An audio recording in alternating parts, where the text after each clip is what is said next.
How are you, Michael?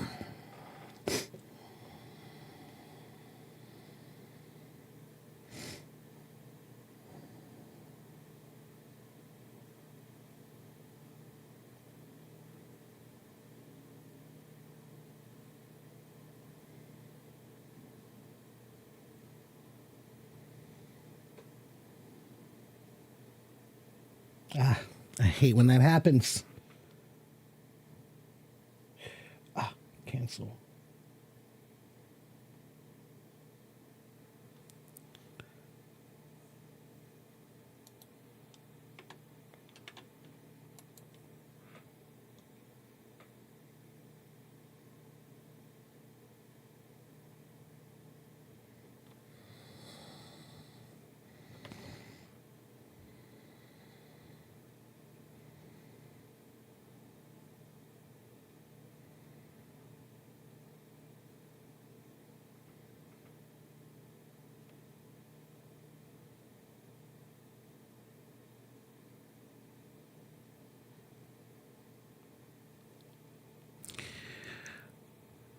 What happened? Come on.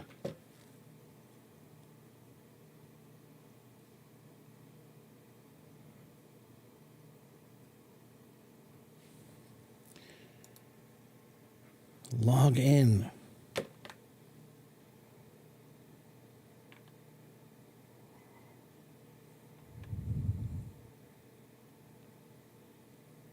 Now what's the problem?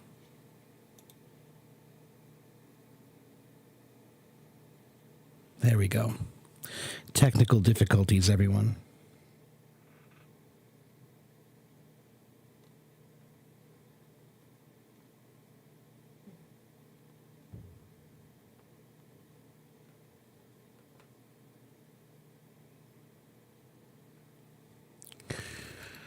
Oh, okay. Sorry about that, everybody.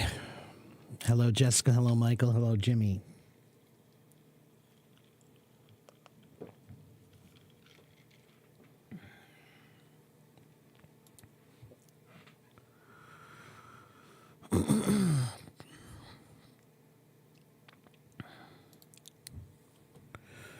It's cold.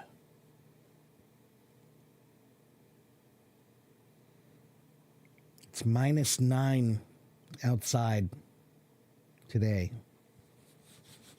Ooh.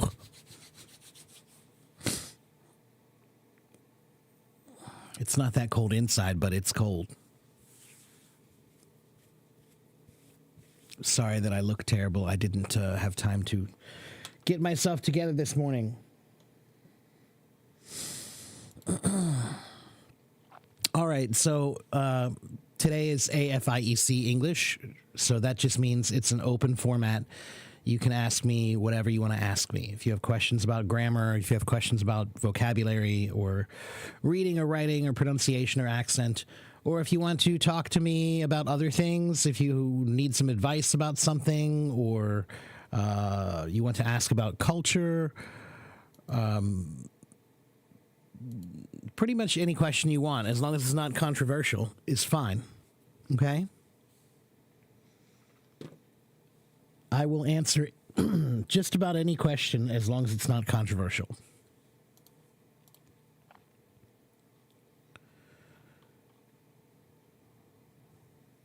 So I'm waiting.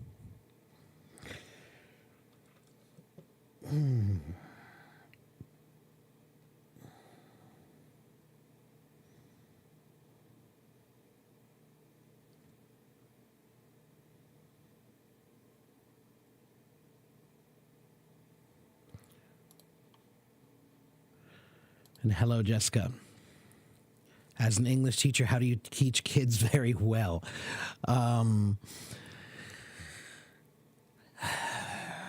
You can't always. Teaching is only half of the equation. Even the best teacher is not a good teacher if the students are not good students. Do you understand what I mean? It's true. It's true. For learning to happen, there have to be two willing participants. For learning to happen, there must be two willing participants, right? There must be a teacher and there must be a student, and they both must be willing to participate in the learning process. But that's not usually the case.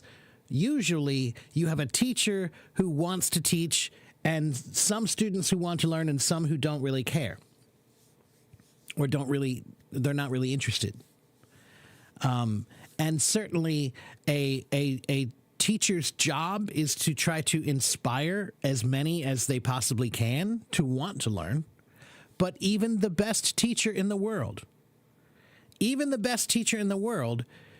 can't teach a group of people who don't want to learn. So what that means, Michael, is as a teacher, you should be passionate, you should be patient, you should be persistent, okay? But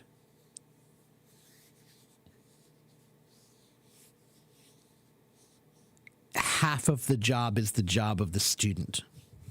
Half of the job is the job of the student. Okay?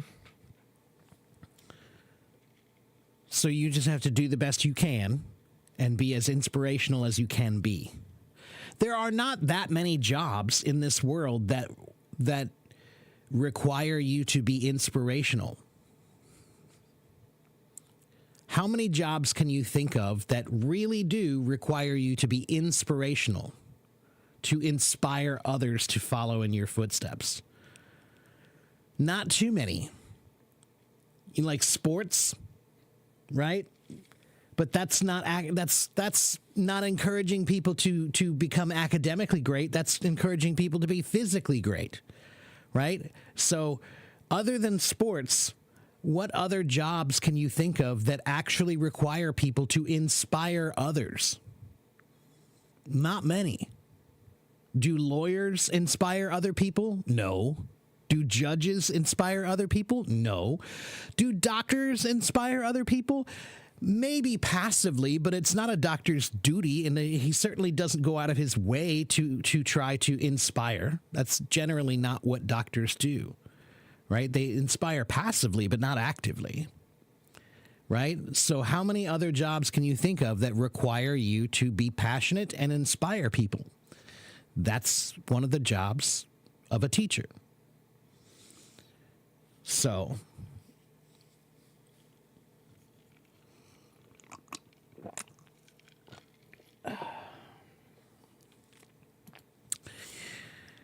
yes, that is psychology. Yeah, guys, life is psychology. If you don't know why people are acting the way they are, think about it. I'll be honest with you. I never realized how much I consider psychology until I did my live streams. And you guys are always talking about how much I pay attention to psychology, and you're right, I do. Anytime I watch a TV show, for example, last night I was relaxing and I was watching the show Shameless. Do you guys know the TV show Shameless? I like that show. And that show has a lot of character development in the show. And in order to truly understand the messages that they're trying to teach, you need to consider the psychology of the people. You need to consider the psychology of the characters, right? Why does that person act that way? Why do they have those feelings? Why are they designed that way, right? What happened to them? And every teacher, if you're a teacher, you have to look at your students the same way, right? So when my students come to class, if they're not doing well, I have to consider more than just they don't understand, right? I have to consider Maybe they didn't get enough food at home. Maybe they didn't eat well today because their parents didn't feed them. Maybe one of their parents is an alcoholic or a drug addict and abuses them. Maybe they don't have any parents. Maybe they have one parent. Maybe both parents have major problems, or they work a lot, or they're not psychologically sound. So when a child can't learn, it's not just because they don't understand. It's because they didn't sleep. It's because they didn't eat. It's because they're upset because of their parents fighting. It's because, there's no parental guidance at home to truly to make them healthy, right? So you can't be a teacher and not consider the psychology of the students. You have to. All right, let's see. Somebody wants to talk to me. Raise your hand if you want to talk to me. We can talk about teaching. If you want to talk about teaching today, we can talk about teaching. That's fine. All right. Let's start with Lei E.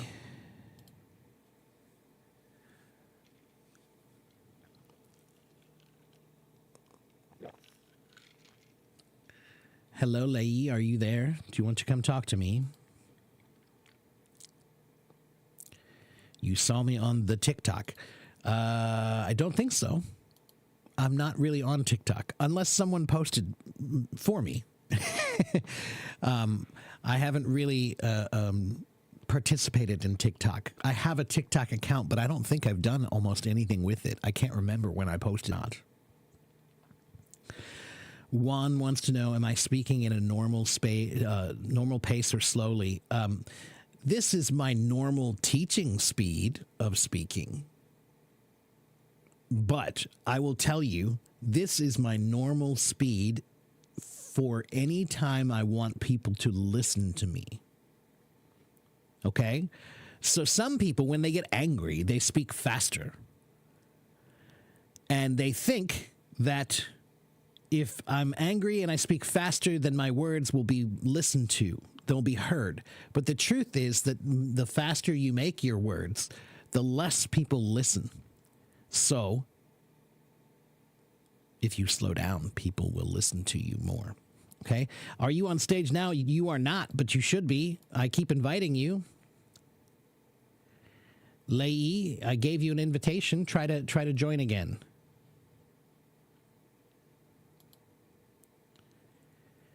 How to learn English with me? Well, you can buy private lessons from me. Go to my website.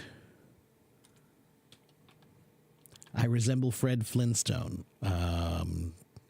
Okay. Yabba dabba doo. Thank you, I guess. It's a funny thing to say.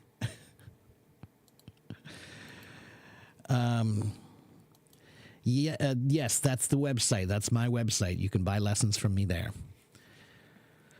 Okay. All right. Let's try another person. Let's try Crystal.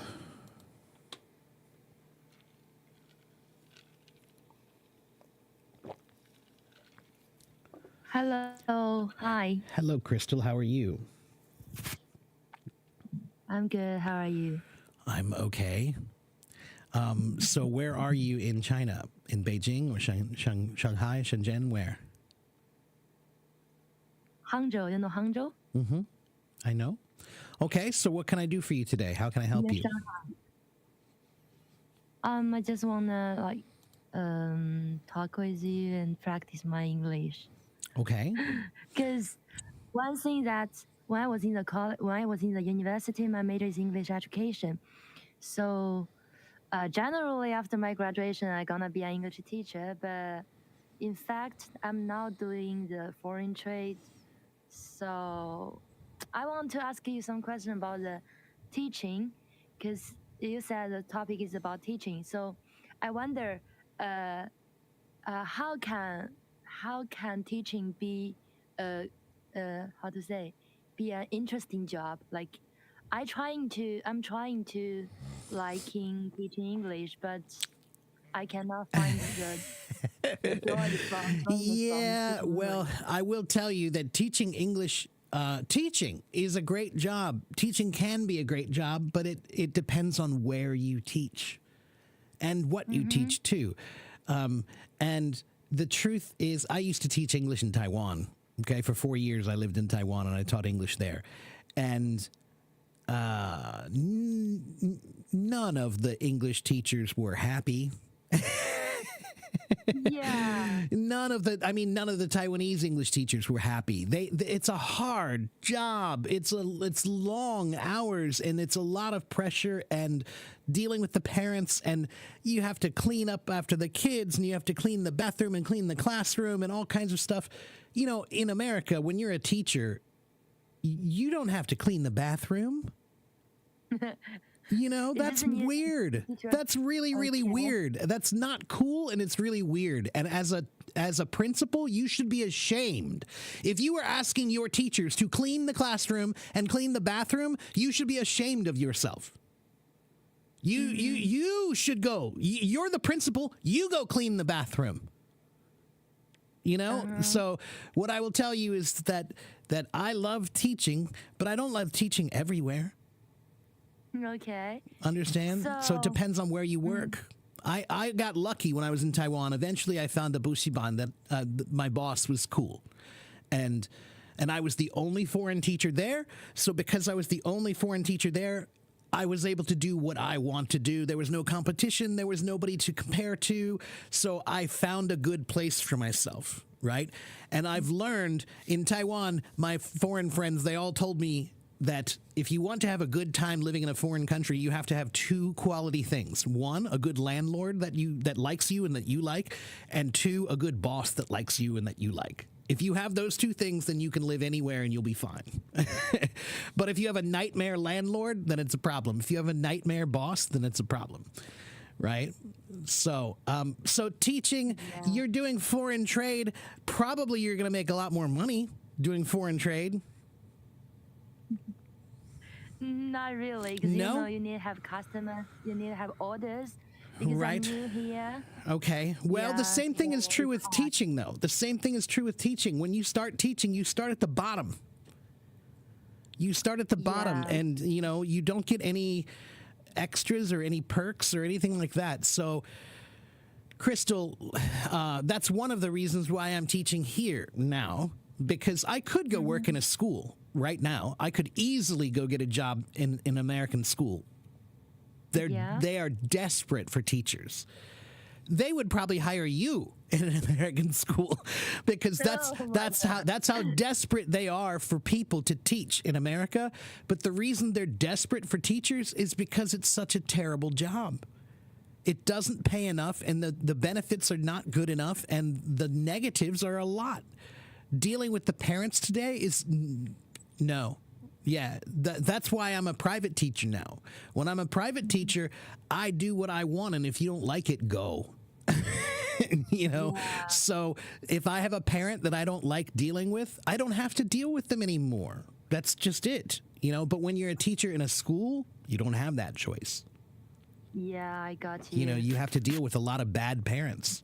I remember I had one student whose grandfather came in, and he didn't speak any English, but he told my boss to tell me, if you want to hit him, it's okay. What? Yeah, because he's an old grandpa. That's what they used to do. They used to smack you if you didn't do something right. So he told me, listen, I'm giving you permission. If he's not doing well, if he's behaving badly, you can hit him. It's okay. And we don't do that. That's not allowed. You're not allowed to hit kids anymore. That's just not something you should do ever. Period. You just shouldn't. So teaching is a hard job. Teaching is a job that you should only do if you really have the passion for it. And even when you have the passion for it, it's still a tough job. So I worked in another cram school in Taiwan. And my co-teacher was a nightmare. She hated me. She did not want to help me do anything. So every day was terrible. Every day I'd come in to fight with my teacher about just trying to help the kids. She didn't want to do anything to help me. She was upset because the foreign teachers get paid a lot more than the local teachers do. They have to. I'm not moving from my country to your country unless it's going to be a lot of money. That's just how it works, right? But you can't be mad at me for that, right? If you don't hire me, you're going to hire someone else. So why get mad, you know? So it's a hard job. What I would say is if you really want to do this job, start doing it. But remember what I said. The best thing you could do is you have to find the right place where you fit in, where you feel good about teaching, where you feel like the atmosphere is a positive one, where you feel like your boss cares about learning, not about money. Because I'm sorry, but a lot of those schools, they're just businesses and nobody really cares about the learning. They just want money, and there's a lot of money to be made. So it's a good business, you know? So it's a hard job. It's a hard job, but if you want to do it, I would say start. Yeah. So for you, you like so for you, which country you think is has the best atmosphere for teaching, or some more suitable for teachers? Well, I'm not sure entirely because I don't know every place in the world, you know, but I would probably guess that Europe would be better than here. Or Europe would be better than China because and again, I'm saying that I don't know that for sure. Maybe I'm wrong. I could be wrong. But I think that if you go to Germany, then probably it will be better. If you go to France, maybe it will be better. Maybe Spain would be better. But, you know, like some of the schools in Northern Europe, you know, like in Finland and Denmark. Finland has some of the best schools in the world now. And they teach with play. They use play to teach, you know. Yeah. So it's not just memorizing and just, you know, okay, come on, we have to pass this test. You know, that's, again, the problem with every Chinese school is everybody's pushing everybody to pass the test and nobody is pushing anyone to actually learn. So most of the Chinese people who are here, almost all of you studied English in school and you studied it a lot. And you passed your test. But most of you don't feel very comfortable using English. Yeah, we just look for passing the exam, exactly. not really using it in our life. And everybody knows that, and everybody says that, and everybody admits that that is true, but nobody does anything to change it. That's it. That's the problem. Yeah, I know. Yeah. And that's the problem. When you have a culture that has 6,000 years of culture, it's really hard to change anything. The traditions are so strong that nobody wants to change. And you have two problems in China, which is that you have a very old culture. No, you have three problems. You have a very old culture. You have face culture also. Face culture meaning you're not supposed to embarrass anyone. Right? So you that means you don't talk very directly with people sometimes. Maybe you should, but you're afraid to embarrass them, so you don't. Right? And that's a problem because if you don't tell people directly, now things don't get changed. Right? And then the third one is you also are not supposed to talk back to or embarrass your elders. Right? So when you combine those three things, you have a culture that is afraid to directly deal with things that are a problem, you know? That's it. And so this is a problem, and everyone knows it. Everyone in China. I don't think anybody in China can possibly defend the system that they have for teaching English. I can't talk about anything else. I have no idea about math or science or anything else.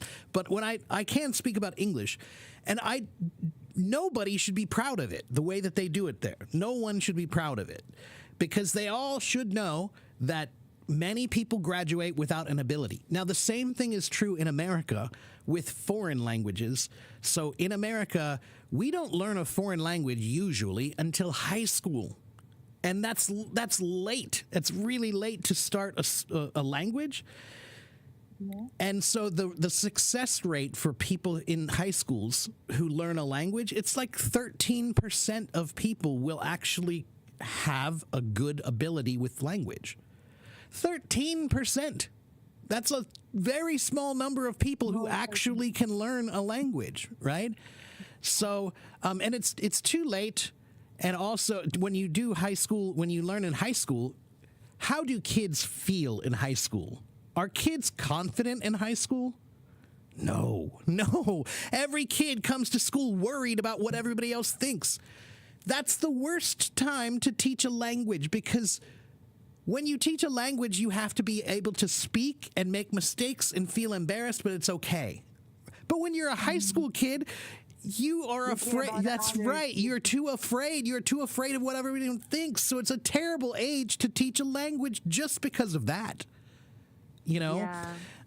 Yeah. So what I would say is you have to find a good boss. You have to make a good relationship with your boss. You have to find a boss who cares more about education than they do about learning. More about education than they do about passing the test. And they also need to have some confidence in their ability to tell the parents that this is the best way.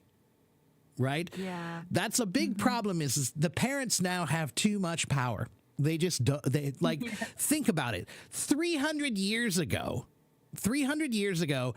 nobody would ever question what the teacher taught at school. No one would ever say, well, that teacher doesn't know what he's talking about. 300 years ago, nobody ever said that about the teachers. There was so much respect for teaching that you would never question that, well, that teacher is not doing it the right way. You know, I'm a parent. I know better. But now everybody's parent thinks that they know better than the teacher. Maybe they failed English, but now they're going to tell the English teacher how to teach their kid. Yeah. So it's not a good thing, right? Parents and that's everywhere. That's not just China. That's America too. Especially in America.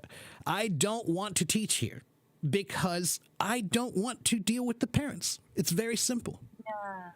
This is a great problem that teachers not only need to teach classes, but also need to deal with parents, deal with kids, deal with school. Yeah.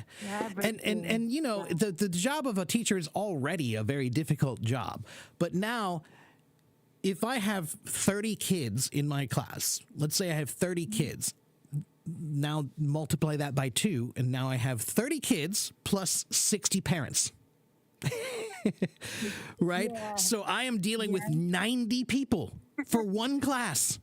I have to deal with 90 different people. And the father has one idea and the mother has a different idea. Yeah. Right. So again, it is a nightmare. Here's what I think you need to do.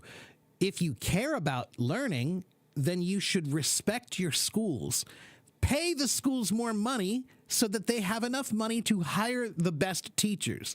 Then if you have the best teachers, you can relax and stop thinking about your kids when they go to school at all. You shouldn't even consider it. That's the way I look at it, is this is a community, and a community involves trust. And guess what? One of the most important people to trust in your community, teachers. Yeah. If you don't trust the teachers, you cannot have a good community. Exactly. And that's part of the problem around the world today, not just in America or China, everywhere, is if you want a good community, you must trust the teachers. And if you do not trust the teachers, then it all falls apart.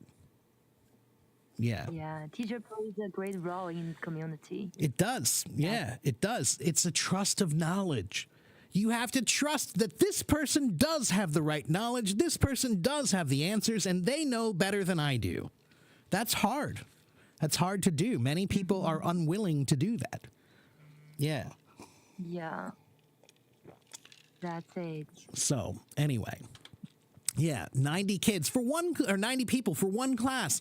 And the parent, that teacher probably has 5, 6 classes. So think about how many people they have.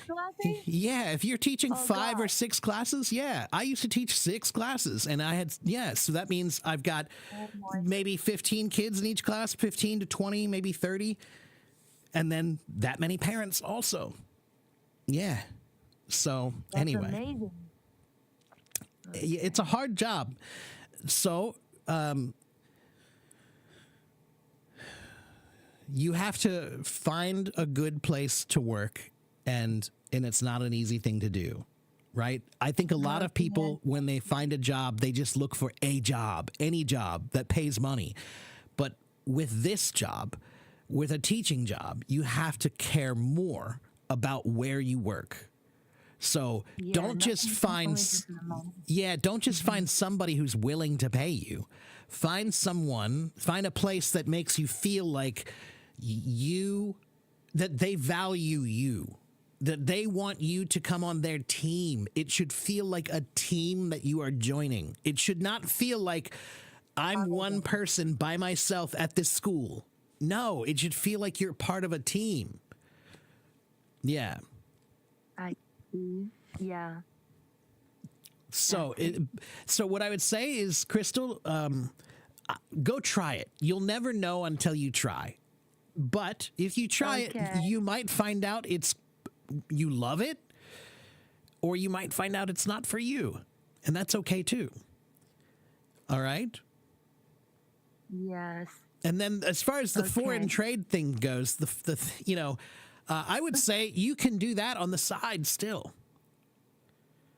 Mm-hmm. So if you start trying to do teaching, you can maybe try to do a little trading on the side to try to help your income, Like a part-time? Yeah, like a side hustle, we call it, side hustle. And foreign trade is similar to teaching in one way. You have to build your clients. Mm-hmm. So when I'm a private teacher, I have to do the same thing. I have to, that's why I'm here right now, Crystal. I do these public broadcasts so that many, many people see me, and maybe one of them will buy a lesson from me. Right? Yeah, so the same thing. Right. So the same thing is true with foreign trade. You have to put yourself out there to try to find people who know about you. And then some of them will want to, hey, can you trade for me? Can I give you some money and you buy some stuff for me? Whatever. So you have to build your clientele. You have to build your reputation as a teacher. Yeah, it's important. Yeah. And same thing when you're a trader. You have to build your reputation, right? So start doing both. Thank you. Yeah. I hope so. Yeah, that would be what I would say. To be honest with you, I think that every economy is so bad right now that I don't really think anybody can have just one job. Not anymore. Yeah. Everybody has to find many things. Yeah, that's right. Mm-hmm. Yeah. And that's sad too. On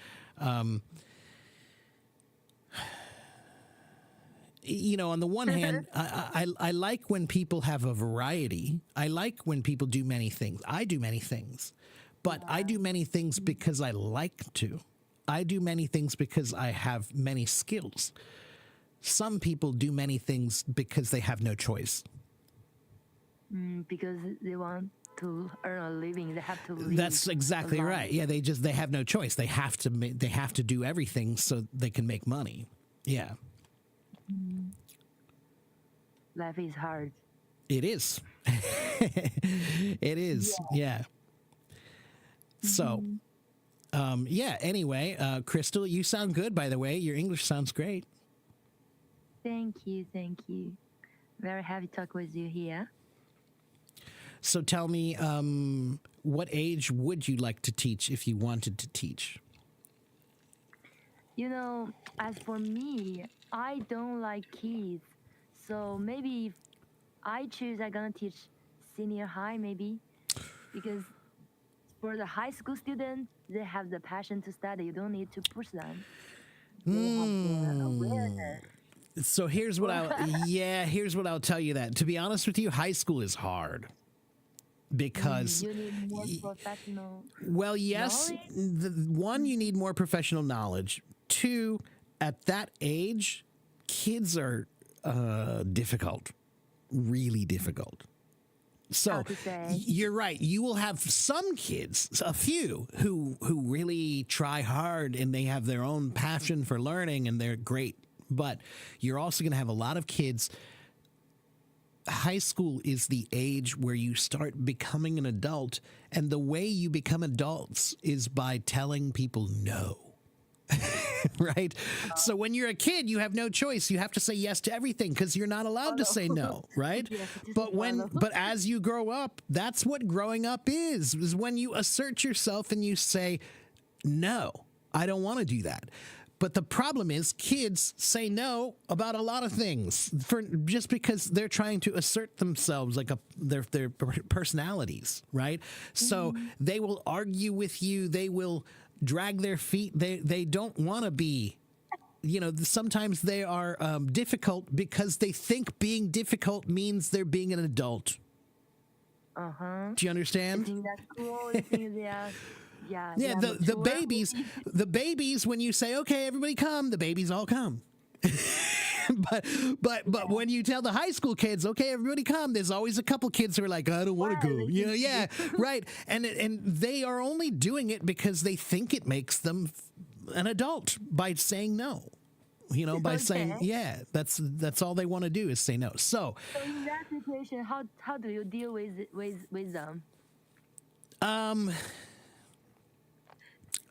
I can't really give you an advice about that because you have to deal with every kid individually, right? So I would have to know the psychology of the kid who made the problem. Once I know the psychology of the kid who made the problem, then I can figure out how to deal with it. But if I don't know anything about the psychology, you can't just say, well, you should do this. No, it depends on that kid, That kid may be very fragile. Maybe that kid, maybe that kid has a rough home life. Maybe grandpa beats him every day. So that's why he's a pain in the butt. Because he's got a lot of personal problems, right? So you have to know about your kids. You have to know about the students in order to know how to address them to try to get the best result. So that's part of the problem teachers have. A lot of teachers don't know their students or the psychology of their students enough. So they use general principles of teaching to run their classroom. Right. But the problem is that general rule might work well for most people, but there will be a few who it does not work at all for. And whose problem is that? The teachers. You have to figure it out. Yeah. So what I would say is maybe your best bet would actually be real adults. Okay, so my when I was in Taiwan last, I had I had 3 schools I was working in, and one was elementary school, right? So it was like age 5 or 6 to 12. Right.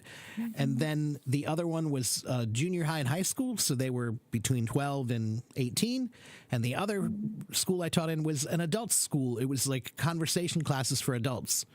And that one might be the one that would be easiest for you to do. Now, that's outside of a high school. That's like a cram school, like a bushiban, right? Where you have to go and find a class that you teach. But those were some of my favorite classes to teach because you don't have to argue with adults who are coming to school, because adults are coming to school because they want to be there. Nobody is telling the adult to be there. High school kids are still told they must be there. And most of them don't have a personal sense that this education is my education. They feel like it's somebody else is making them do it, right? Yeah. So the hardest thing as a teacher is teaching someone who doesn't want to learn. Yeah. right? They don't have the That's to right. really So that's push why I'm them. saying that's why adults are great, because if an adult comes back to school, it's their choice. Nobody forced them to do it. So you're not going to fight with them about anything, because they are there because they really want to be there. Yeah, willing to do it. That's yeah. exactly right. So if you're looking for that, if you're looking for people who really have their own passion and willingness to learn, and that's adults. Okay. Kids all are still kids, and there will be many who will fight you, because that's just growing up. They're just growing up, you know, and kids can't separate the two. They can't separate their growing up with their education. They just get mixed up. So, you know, even though they should be rebelling, To rebel means to say no, right? But they should be rebelling against their parents, because that's what you do when you grow up, right? That's what we do, right? Okay, when my parents say, you know, go to bed at 10 o'clock, I'll say, well, I don't want to go to bed at 10 o'clock, you know, like, right? Eventually you start saying no. But the problem is the kids don't know that they should assert themselves with their parents and with other adults. But when they're in school, your job is to learn, and the teacher's job is to teach. And that's why fight it. Why fight it? You should be helping each other. It should feel like it's a group effort. It shouldn't feel like you are in prison. But like most kids feel like school is prison. That's it. Right. That's And it. so that's why I'm saying that you might get a few kids in your class who love learning, and they love you, and they love coming to your class, and it feels good. But you're also going to have kids who just don't want to be there, and it feels like they're in prison. They're in jail, and they just want to get out. They can't wait to get out of jail. Yeah. So anyway, so I think adults might be your best bet to maybe just to get started with adults. You know, Okay. the other option is babies. Baby babies. How Yeah, baby? like 2, 3, 4 years old. Because Oh, God. because when you teach those kids, there's no teaching really. You're just using English while they're there. Right? So Yeah. I'm not teaching them how to spell the word apple. They don't know anything yet. I just hold up an apple and I say, apple, you know, and then I take a bite of the apple and I say, yummy. That's it. That's the teaching. You are demonstrating the language physically so they can see it. And it's simple: red, blue, green, yellow. And then you point to one and you see, does anybody remember red, red, red? And, you know, so it's just playing, really. It's just playful. Enjoy yourself. Yeah. So, anyway, yeah, Naya says work is prison for adults. That's right, guys. Like, that's kind of how life is. School is prison for kids and work is prison for adults. And the only way to solve that is if you recognize that school is not prison, it's just a way to help you learn. And work is not prison, it's a way to help you live. But if your work makes you feel like you're in jail, then you're in the wrong work. If your school makes you feel like you're in jail, then you don't understand what school is. That's the problem. And a lot of kids, I think there are some kids that you could sit down and you could explain this to them. You could say, like, look, you understand that I'm just here to help you, right? You understand that my job is to help you learn, and you have to learn. So I'm here to help you. I'm not here to punish you. And sometimes the kids will understand, and they'll be like, yeah, I guess that's true. I didn't realize that, but you're right. You know, they see you, they think you're an adult. Adults are adults to them, right? So they treat every adult like, you know, No. right? Yeah, no is the proper reaction, right? So, teaching is not an easy job. Yeah. But again, that's why eventually I decided this is the way I want to teach. Now I have built my reputation Yeah. So now, if I go to a school now, if I want to get a job, I don't have to beg for a job. It's a piece of cake for you. Well, I hope so. I hope so. I will. Now I've got enough experience and I have enough reputation that I want to be able to go someplace where I want someone who values that. If I work for you, I want you to value what I have. And if not, then I'll work for myself. That's it. Yeah. So anyway, yeah, guys, everybody, teaching is a hard job. So if you have kids and they have a teacher that is a good teacher, go buy them a gift. Your gratitude, show your respect, show your love for them. Yeah, you should. Yeah, really, you should. And again, that was something that we used to do a lot more than we do now. Teachers used to get gifts, from their students and from their parents to show appreciation for what you do because they know how hard that job is. And think about it. In America, it's even harder now because as a teacher, you also have to deal with this. Can you imagine? Wow. Can you imagine? You show up to school and you're not sure if maybe somebody's going to come in with a gun. You mean your kids, the kids in the classroom, they maybe take out these? Oh God, it's dangerous. It's not only. Yeah, go not read only the people news. go It's happened hundreds of times here. Oh God. Yeah. I don't know about hundreds, but far, far, far too many. Dangerous teenagers.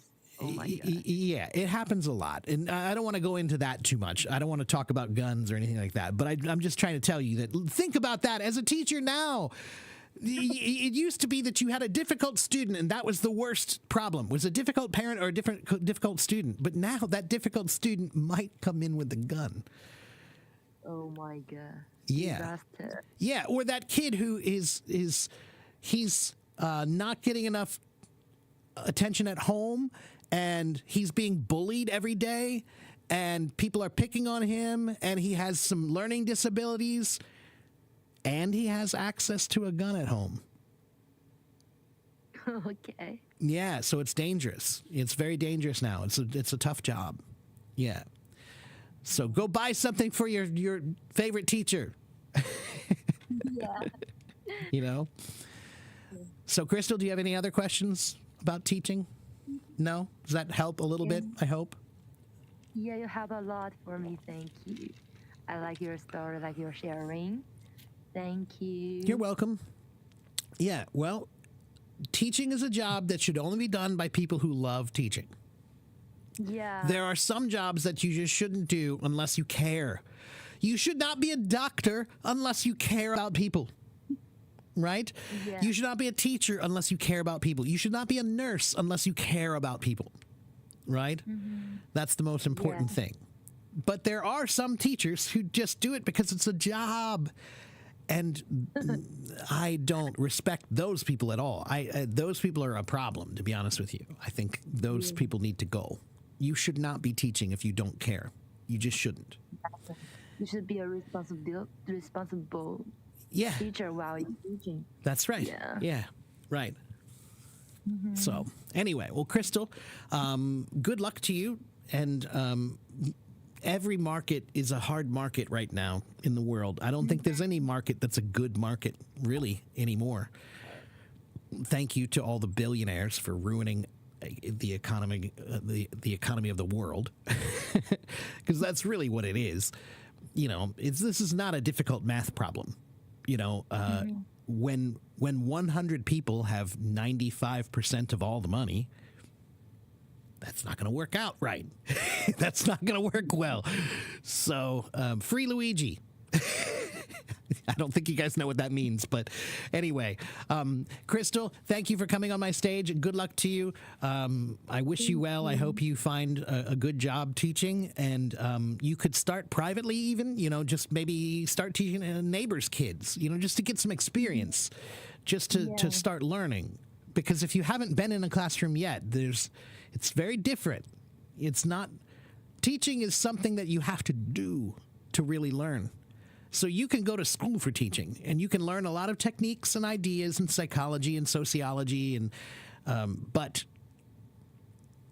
even if you have all of the best knowledge from school, you still know nothing until you get into the classroom.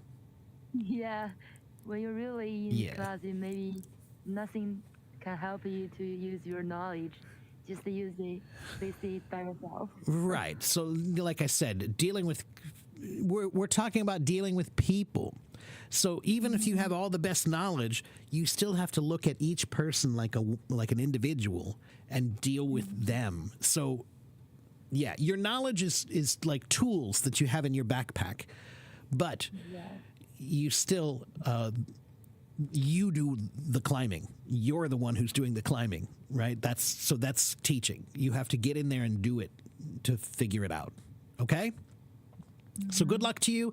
I wish you well. Come back and see me if you need some more help or some other questions, okay? Okay, my pleasure. Thank you. Okay, great. Take care, Crystal. I'll see you next time. Bye-bye. Bye. Bye-bye. See you later. Okay, who else wants to come talk to me? Let me check my comments, make sure I didn't miss anything important in the comments.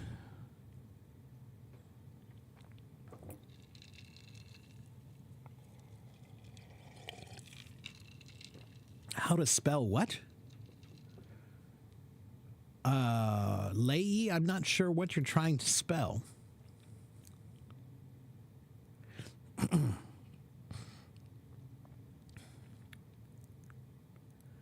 Because they teach us that grades are more important than knowledge. Yeah, that's true. They do teach you that. They do teach you that.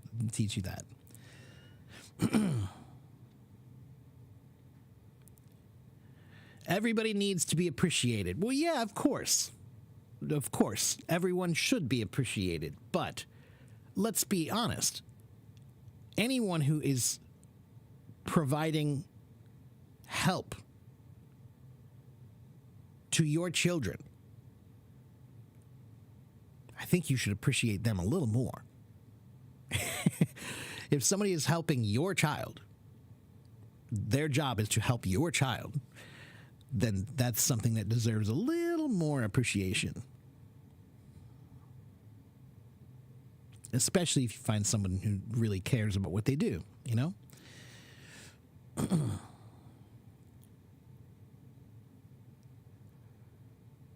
You're a musician of 39th generation. Wow. Shuil. What do you play? Sitar? Tabla? I am drinking iced coffee. And I'm going to bring somebody else on the stage in just 1 second. How to deal with kids who are 7 to 10 years old when they make noise. Okay, this is a good one. Soba, every time you walk into the room when you want the kids to be quiet, raise your hand like this. Put your hand up just with a fist. This means silence. Okay? And anyone who's not silent, anyone who doesn't be quiet, must stand up and stay standing for the rest of the class, or for 10 minutes, not for the rest of the class, for 10 minutes, whatever, something like a small punishment, right? So what will happen is, at the age of 7 to 10 years, nobody wants to be the last one. Right? So what will happen is you put your hand up like this, and the kids will look around and they'll all, it's like a race. It's a race to be quiet. It's a race to sit down. So if you have one kid who's, not sitting down, then okay, then you say, all right, everybody else sit down. James is going to stand for the next 10 minutes while I teach. Right? Something like that. Right? Nobody wants to stand up in the classroom. You're standing, everybody else is sitting. That looks weird, right? So that's what you should do. You should walk in. Every time you want silence, put your hand up like this, all right? And if they don't, then yes, you make them stand. And if they won't do what you want, then at some point you send them to the principal's office. At some point you send them to be disciplined, okay? But hopefully you can just encourage them with psychology, right? And when you put your hand up like this and everybody else is going to sit down, most kids will want to follow the leader. Most kids will want to follow the pack. If you have one kid who decides to be a rebel and fight against that, probably they have bigger problems. Maybe they have a bigger personality problem, or they have problems at home with their parents or development. They have lots of different things like that. You try doing it, but they love to stand. Okay, so give them something else then. Like, for example, anybody who is not quiet gets their name written on the board and they have to clean the classroom at the end of class. Or anybody who is not quiet has to write one word 100 times, whatever, something silly or stupid that they have to do, right? So you have to give them some sort of a punishment or task that they don't want to do, of course, that they don't want to do. But mostly you're using what I call corral psychology. Corral psychology. Sheep don't want to be by themselves. Group. Right? That's why sheep, they stay together in the herd. Right? So, when you put your hand up like this, you're corralling them. To corral means to get them all together in a group. Okay? And Naya says maybe they like to be the center of attention. Yes, sometimes they do. That's called the class clown. And the secret of the class clown is you have to be funnier than the class clown. So when the class clown makes a joke, you have to make a joke that's funnier than he did. Okay? Or you have to find a way to diffuse their jokes, right? So you have to be more clever than they are. You have to be more clever than they are. Okay? All right. Let's see. Okay, I'm going to bring you up on stage. If you don't get any response, what should you do? Don't teach. Rahab, at some point, you know, I'm not sure how old the students are that you're teaching, but at some point you have to make the kids understand that if they don't follow what you want to do, then you're leaving.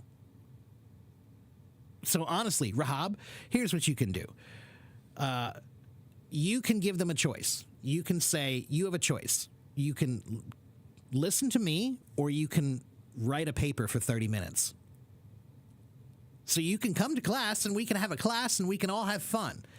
Or you can go sit down and write for 30 minutes. But you have to do one or the other. You don't have a choice. This is another psychological trick, right? This is a psychological trick, everybody.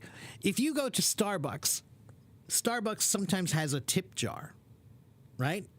And how many people put in a tip? Not too many. Really, there are not many people who put in a tip. But there's a trick in psychology that sometimes what they do is they give you 2 tip jars. And now one tip jar says, I like rock music. And the other tip jar says, I like jazz music. Or I like the color red, and I like the color blue. Now you've given an arbitrary choice. And guess what? Humans like arbitrary choices. We like to participate. We want to tell people what we like, what we think. So before, with one tip jar, the tip guy he's not giving a tip. But now, oh, I like blue, here's $1. So when you give kids a choice of you can do this or you can do that, you don't have a choice C. There's no choice C here. There's choice A or choice B. You pick. It's your choice. When you tell them it's your choice, you can write a paper for 30 minutes or you can come to class and listen. Okay? All right, let's get somebody on stage. Let's talk to Orenbeck. Haven't seen him in a while.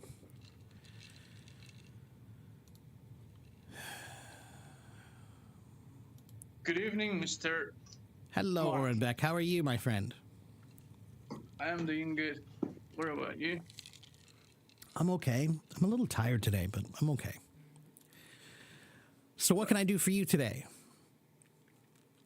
I want to ask you a question. It's, I don't feel sure about my accent, and I'm going to read you a passage, and you're going to say something. Okay. Say your opinion about my accent, but to be honest, frank with me. Okay, go ahead. While you're doing that, let me tell everybody about my website before I forget, because I always forget. So if you guys haven't followed me yet, my name is Teacher Mark. I have been on Hello Talk for almost 12 years. I have about 79,000 followers here. About 1 million people have watched me here. I am a real certified TEFL English teacher. I have been teaching English for about 15 years. I've been teaching for about 30 years, so I have a lot of experience as a teacher. You can follow me here on my website. If you go to my website and you follow me, you can find my live stream schedule and my voice stream schedule. I have 5 live streams and 5 voice streams every week, right? So if you want to know when will I be online, when am I teaching, and what am I teaching, go to my live stream schedule on my my website, and you can see everything right there, right?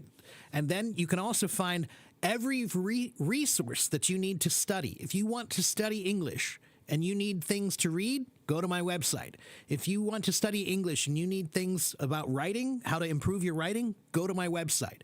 If you want to improve your vocabulary, your grammar, your speaking, your pronunciation, it's all on my website. Just go there. It's free. I promise it's free. I'm not charging anybody to join my website.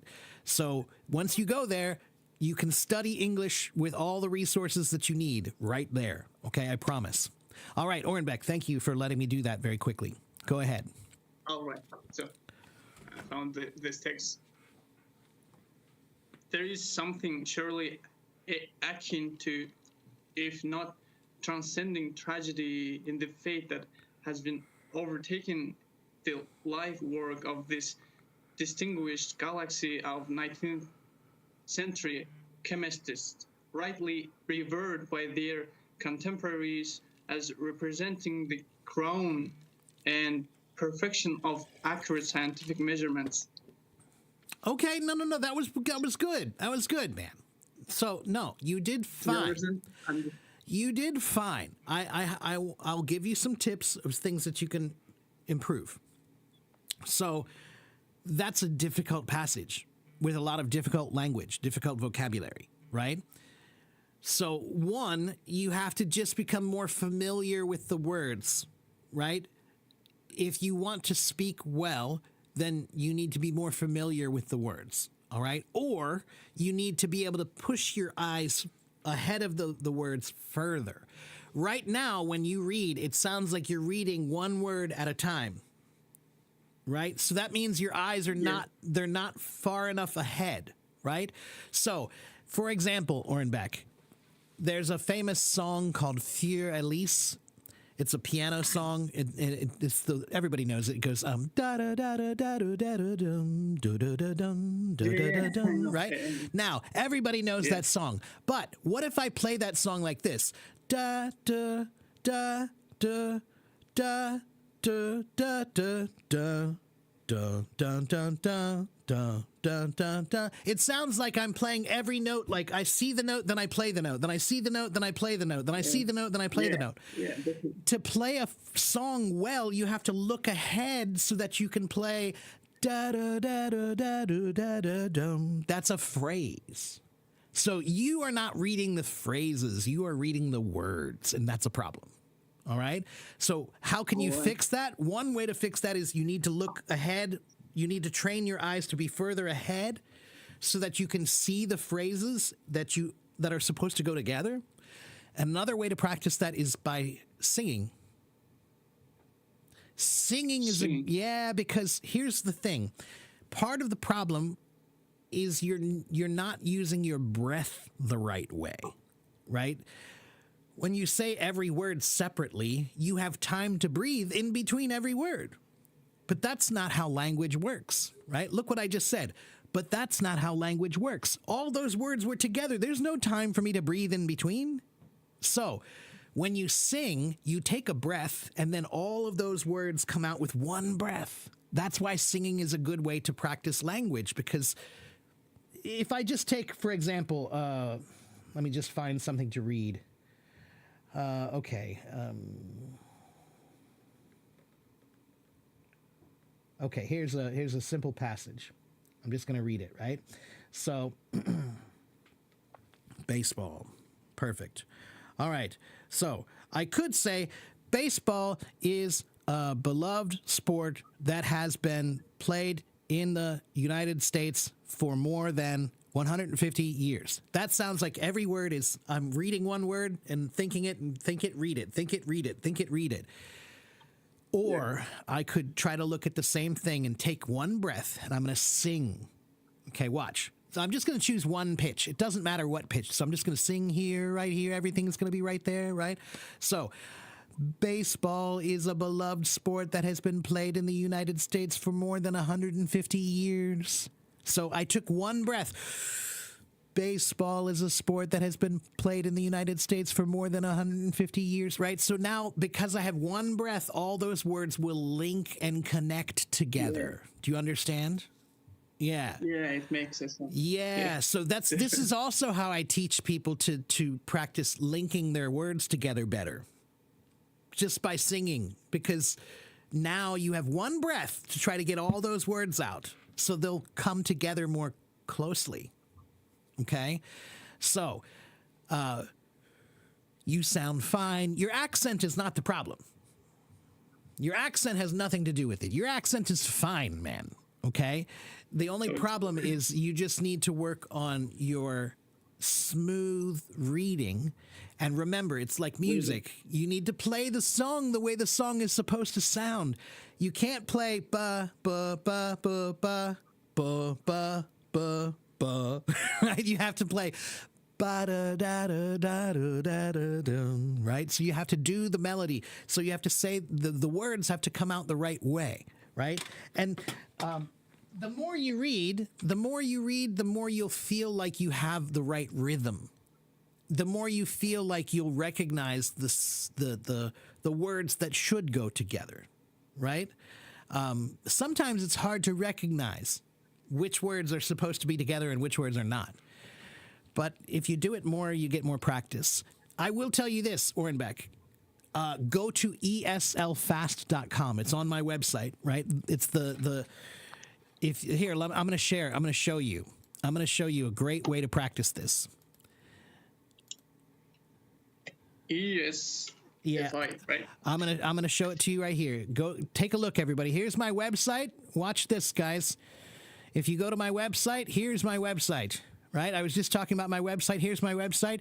If you go to my website here, you can click to buy lessons from me. If you click here, you can see my live streaming schedule. Right? So here's my schedule here with all my live streams and voice rooms. Okay? And then if you go to the end here, resources, this is where I have all the resources you need to study. So let's go to reading. And the first one on reading is called eslfast.com. Okay? And if we click on this one, we have some reading. And let's go down to level 6 for you. Okay? And here is level 6. And so let's do the hairstyle change. Okay? So take a look. They have this one very cool feature of this where is it? Oh, did they don't have it on this one, I guess. Let me go back. Hold on. One moment.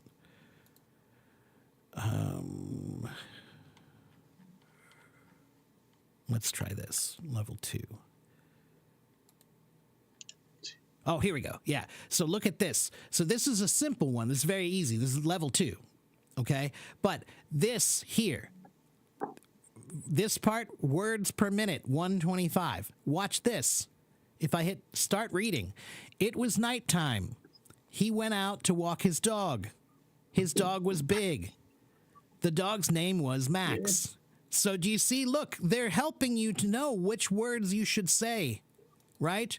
They're helping you know these words go together. Right?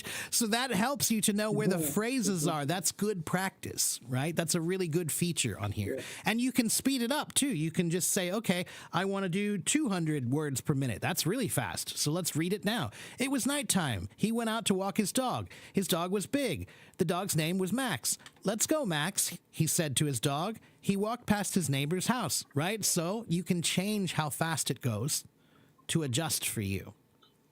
All right? So that's a good way to do it. And again, everybody, that's on my website. So if you just go to AFIEC English. Okay, go to AFIEC English and then go to resources. And then you'll see reading. And then everything you need to practice reading is right here. Okay? So here's my website one more time right here for everybody to check it out. AFIEC English. All right. So if you want to study for the IELTS test, look, go to the IELTS test button here. And I have IELTS Advantage, IELTS Speaking Simulator, British Council IELTS Ready, IELTS DP practice tests, Scientific American, which is good for reading practice, IELTS Simon on YouTube, also TOEFL, lots of TOEFL stuff. Okay. And then if you need grammar or vocabulary, again, click here. All the links you need to practice and learn vocabulary are right here. And yes, it is free. Yes, it is free. AFIEC English. Okay? So that will help you. That will help you. Is you just need to learn phrasing more, and you need to remember that the harder the reading gets, the more you have to keep your eyes ahead of the music. And the same thing is true when you're reading the harder the words, the more you have to keep your eyes ahead. And the same thing is true for music.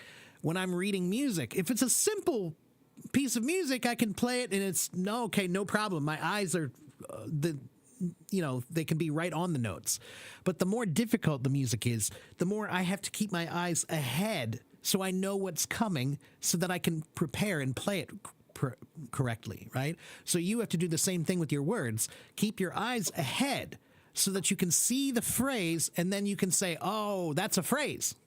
That's supposed to go together. Okay? Those words are not separated. Okay? Yes. And you didn't understand anything that I read, right? Because I also struggle with understanding that passage, because that was... Well, I understood it. Yeah, I understood it. But yeah, but no, it's a difficult passage for sure. So that means, again... So what can you do? If you're reading something and you don't understand it, what should you do? Ask for some help. Yeah. ChatGPT or yeah, that's the one I was looking for right there. That's exactly what you should do right now. It used to be that you didn't have ChatGPT, that you could ask it, hey, what does this mean? Can you explain this to me? Because I don't really understand. But now you can. You can just copy that passage and say, hey, I have to practice reading this passage, but I don't really understand it. Can you help me understand the meaning of the whole passage? Can you help me understand the vocabulary words? Help me understand this better. And it will. Right? So use it. It seems like that I use ChatGPT as a translator that translates English text into English text, and it feels so like damn, I don't think so. I don't think so. I use it that way, and I'm a native. Oh. Yeah. Interesting. Yeah. So even I, sometimes when there's something difficult that I don't quite understand, I'll copy it and put it into ChatGPT and say, hey, can you help me understand this? I want to understand better. What am I missing? Why don't I understand this? And that's fine. There's nothing wrong with that. Man, the only thing you should be embarrassed about is you should be embarrassed if you don't understand but you don't ask.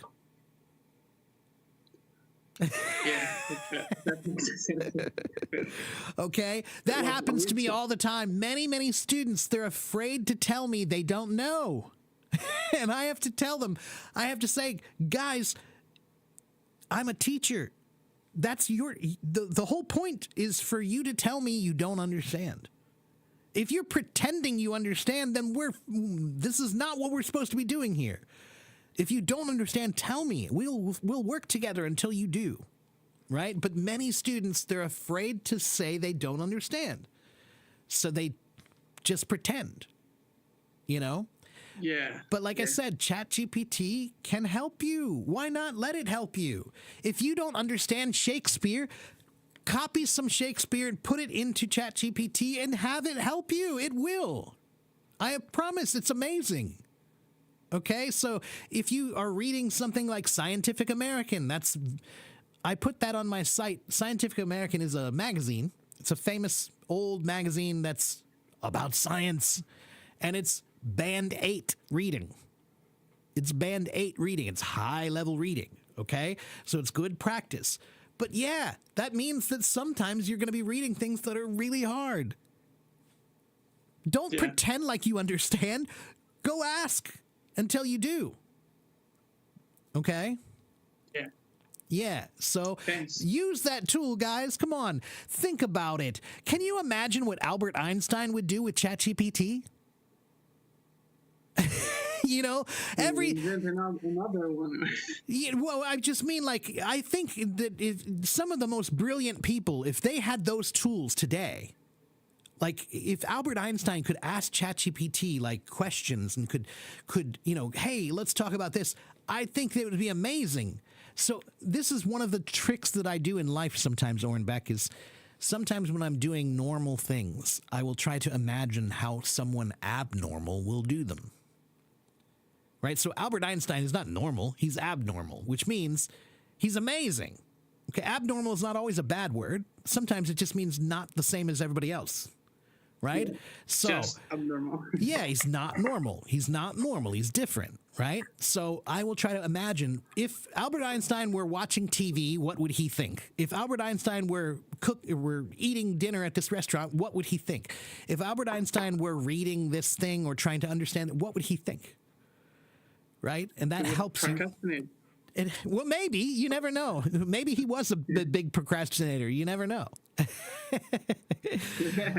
So, but what I mean, though, is I do think that if he were alive today and he saw this technology, I think he'd be almost addicted to it. I think he would be asking it questions every day and trying to explore knowledge in ways that we don't. And here we are. We've only had ChatGPT for what, maybe 2 years? We've only had it for a couple years. But people are already taking it for granted. We've only had it for 2 years, but all of you guys, oh, well, whatever, it's ChatGPT, okay, whatever. Most of you have never even used it before. You have a computer that can talk to you now. You have a computer that you can ask questions to now, and you don't do it. It's weird. It sometimes lies. It does sometimes. That's true. Sometimes. But sometimes teachers lie too. Sometimes adults lie too. They are human. They are human. That's right. So what does that mean? You should treat ChatGPT the same way. Don't believe it just because it said it was true. Make it prove it's true. Okay? So if you ask for an answer, good. Then after you ask for the answer, question the answer. I'm not telling you that you should just follow what ChatGPT says blindly. I'm saying it is an amazing tool that will answer 90% of your questions with accuracy. 10% it will lie or make up stuff or whatever. But come on, you're gonna pass up 90% accuracy because it's not true 10% of the time? No. Right. That's a silly thing. So it's not good at art. It's not good at philosophy. Not yet. But it's good at grammar. It's good at math. Those are things that are simple equations. They're algorithmic. Right? So, yeah. Whatever it is that you DeepSeek or ChatGPT, good Lord, people. It is the most powerful tool that we have invented yet.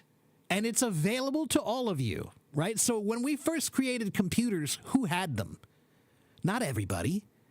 You know, the first computers, the military, right? The first computers were huge. They were bigger than my house, and they were super expensive. So only the government had them, right? And only they could use them, and they did. You can guarantee that they used it every single day to try to learn, right? And now you have a computer that's much more powerful than the government did 50 years ago. In your pocket, you have a computer far more powerful than the U.S. government had 50 years ago. Think about that, everybody.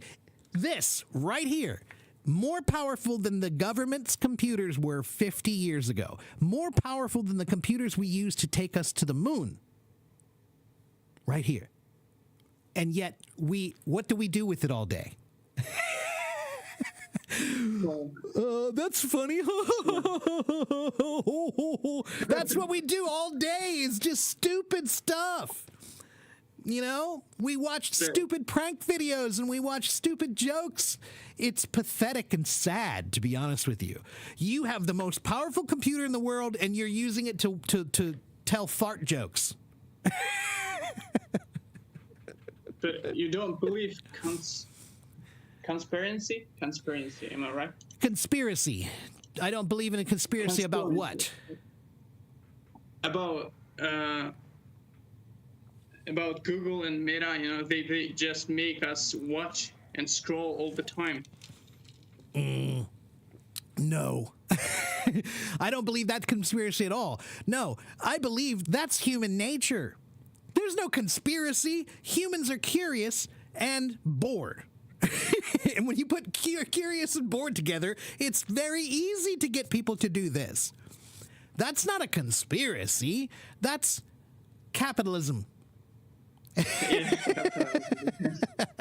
That's capitalism. So this is a perfect example of what I mean, though. Like, there's no conspiracy for that. Why is there so much garbage on the internet? Human nature. That's not a conspiracy.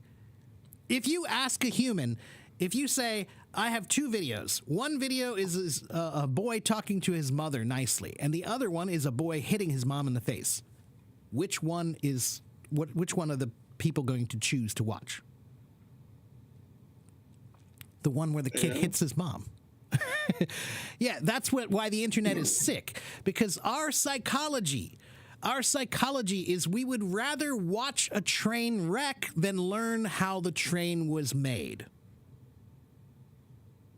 Entertainment. Yeah, but that's not a conspiracy. That's just human nature. And it's always been that way. Right? So we've always had books. So you have a choice. You could read Tolstoy, or you could read cartoons, comic books. And which one do people choose? Comic books. Because why? It's easy. That's not a conspiracy. That's human nature.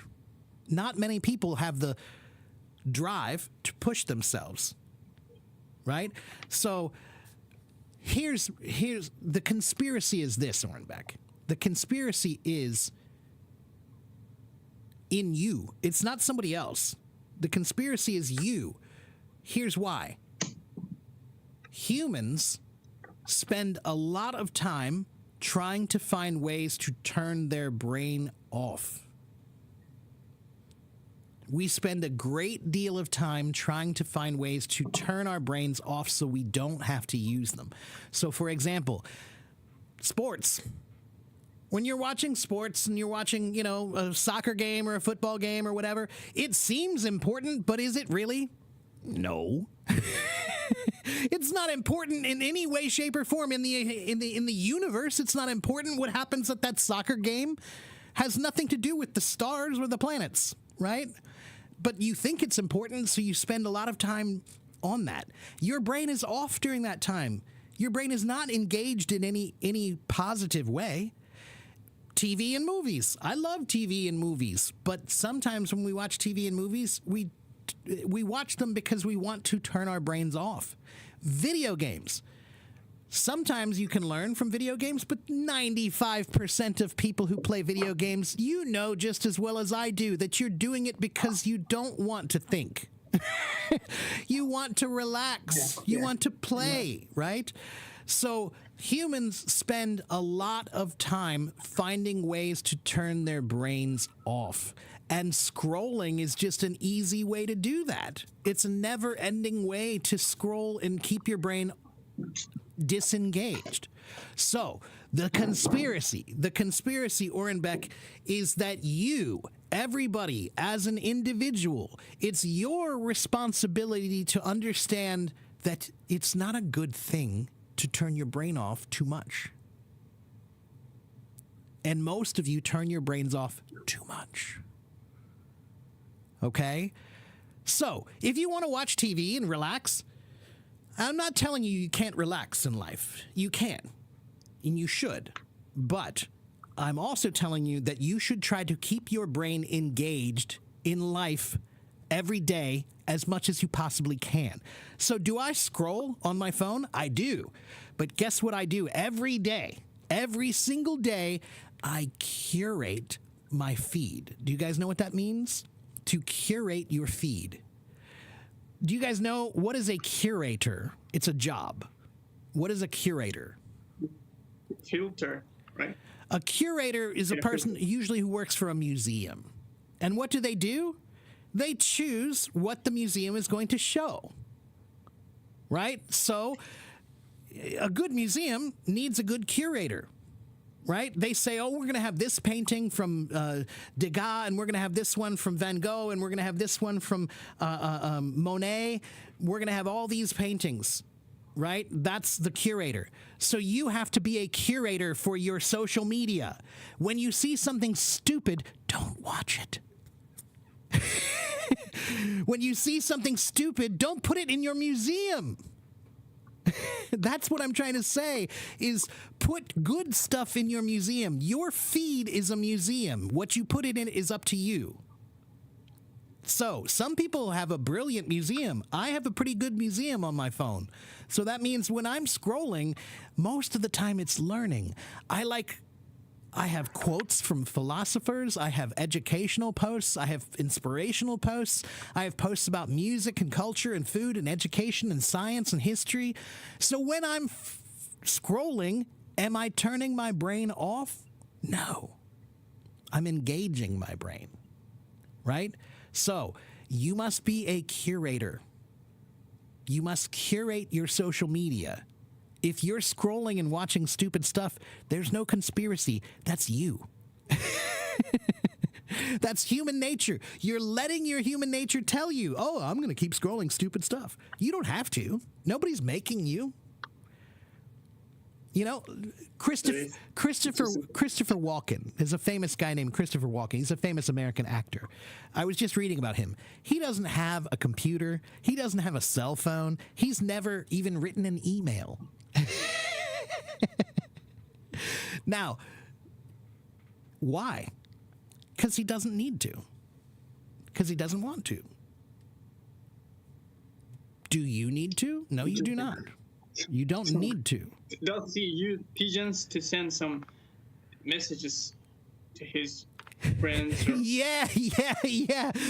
Right. He calls. He uses a phone, like the old kind of phone, and he calls people, right? That's what he does. But it works, so what's the problem? Right? Now, my point just is, Orenbeck, just that if you want to continue to grow in life, there's no conspiracy against you. The conspiracy is just that you are a human, and humans have foibles. There's a good word for you, foibles. Do you guys know that word? It's not a common word. Yeah. Foibles, everybody. A foible. I love that word. So what is... it's advantage. Yeah, well, kind of. It's a weakness. It's a failing of character. Right? It's a character failing. Yeah. That's what a foible is. And humans have lots of foibles. So it's easy to distract us. It's easy to distract us with many, many different things.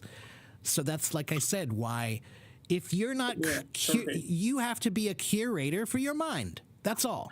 If you don't have a curator for your mind, then you have a problem. Okay? Because yes, probably your human nature will make you play video games too much. Your human nature will make you scroll stupid stuff too much unless you have a curator. Okay? Unless you have a curator. Humans have many foibles. So the conspiracy is it's just a conspiracy of human foibles. We're easily led. We have lots of issues, lots of problems, and those are easily manipulated. But that's capitalism. That's not a conspiracy. You know, unless capitalism is a conspiracy, which I guess you could make that argument. But so, foibles, everyone. That's a good word. Everybody's got foibles. It means just weaknesses of character. It's a weakness of character. That's all. It's a foible. Oh, Orenbeck, I can't hear you. Your microphone got turned off.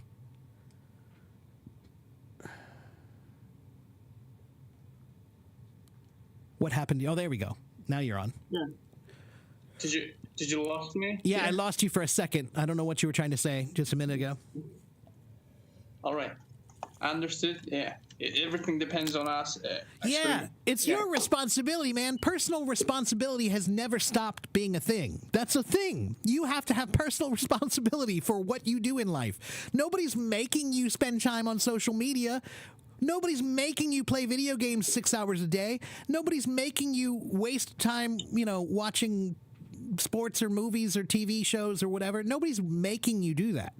So, if you want to spend time relaxing, that's okay. There's nothing wrong with that. But I would ask you to please think about how much time do you spend trying to turn your brain off? And how many things do you use as a distraction to turn your brain off? And consider that. And then get yourself a good curator for your mind. Yeah, that's the secret. That was great, actually. And I want to ask you a question, because, you know, a year ago you shared me with a link that I found a lot of scientific articles and books to that link, and I lost that link. But I have that link, but when I click that, I don't see any book or article. What was the link? What was it? Do you remember? Google document, or it was a Google. I'm not sure about it was a Google document. Google document or something else. I'm not sure what I gave you. And would you share that link with me again if I text you after that? Well, yeah, absolutely. If you can help me remember what it was, then I'll give it to you again. Yes, absolutely. Yeah. I just don't remember what I gave you. I'm not sure. So, was it about questions? Like topics and questions? No. I told you that I'm learning scholarly English, and you shared with me. Oh, I do remember that. Yeah. Okay. Yeah, I will help you with that later. So you're looking for you want some scientific level articles to read. I found an article there, and it was great. You know, it was really challenging though, but that was helpful to me. Okay. And, you know, I want to read other. Send me a message later, too. and we'll figure it out. I can't. I'm not sure, but we'll figure it out. Yeah, send me a message. We'll figure it out. Okay. Yeah. Do you have private classes? I do. Actually, yeah. Again, on my website, you can buy private classes from me. Yeah. Yeah. I mean, I do this because I know many people can't afford to buy my lessons, and that's okay. But I hope some people can, because I have to eat. I think that I can buy some courses, some lessons, classes as a support. So I wanted just to make out that you have some classes, private classes. Yeah, I thanks. do. Yeah. I owe you a lot of respect, and thanks for the conversation. And you made a lot of job to teach English learners, and I appreciate it always. You know, you're the best. Thanks. I appreciate that very much, Ornbeck. Again, you know, guys, do you guys know who Hermann Hesse is? Hermann Hesse? He wrote Siddhartha about Gautama Buddha, right? And he has a quote that I really love, and it's a quote it explains me, right? So he said, "Whoever wants music instead of noise joy instead of pleasure, soul instead of gold, creative work instead of business, passion instead of foolery, finds no home in this trivial world of ours. and that's kind of how I am, man. So what I mean is when I teach here, most people, when they teach, it's a job for them. For me, it's not even a job. It's part of my soul. Teaching is something I couldn't walk away from if I tried, just like drumming. Like, if I said tomorrow I quit drumming, it doesn't mean anything. I'm still a drummer. It's like my DNA, right? It's part of who I am. So teaching is something I do out of an internal sense of passion. It's not an external sense of money or something that's driving me to do it. It's because I just love exploring knowledge and I love helping people get there, right? So I love to learn, and I like to encourage people to learn. That's it. Yeah. Thanks for that. You encouraged me too. Yeah. I'm glad. And that feels good, so maybe I don't have so much money, but not many people can say that they have this much effect on the world. It does feel very, what's the right word? It feels humbling, really, really humbling to know that there are people around the world in many, many, many, many places who listen to the words I say and follow them. That's very, very humbling. It's a powerful feeling, but it's a responsibility. And again, it's one I don't take lightly. I show up because I want to help. I show up because I love what I do.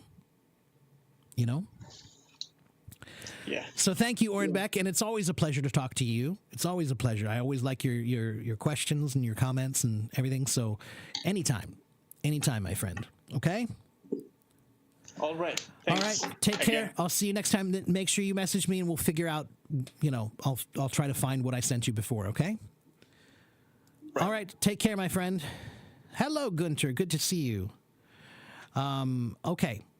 Let's talk to somebody else. Let's talk to Homer. Oh!